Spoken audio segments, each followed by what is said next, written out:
Hello mga baduday-baduday! For today's video, another mini vlog from me! Ayan na naman siya! Ngayong araw nga pala ay kaarawan ng aking lola na si Mami Junisha. 6 p.m. Ang sabi nila na mag-start na yung birthday ni Mami D. 4 p.m. pa lang, nagbiyahe na kami papuntang Knockout Bar kasi nga doon ang birthday ni Lola D. Video lang tayo dito dahil habang nagbibiyahe kami kasama yung family ko para marami akong ma-mini vlog sa inyo. Sobrang excited ko talagang pumunta sa birthday ni Lola D kasi kainan na naman. At di lang yun, makakapag-reels na naman tayo ng madami. Kasi nga, pag sila yung i-video natin, kabog ang mga viewers at reactors natin, lalabas talaga.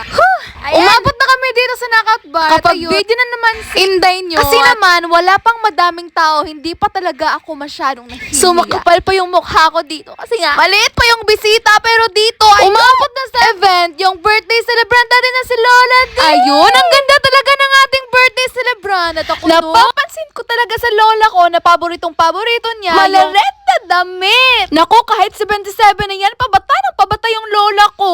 Nakakaingit naman. Sana ako pagtatanda na, ganyan din. Hay na lang, napaka-inditera mo talaga, Inda. Grabe no, pagkaabot ng ating birthday celebrant, yung mga cellphone, nagsisitayuan na para makapag-video. Ayun, inaantay pa nila ang ibang bisita. So, yun lang muna sa ngayon. Please like and share this video. Thank you for watching. Bye-bye! Mwah!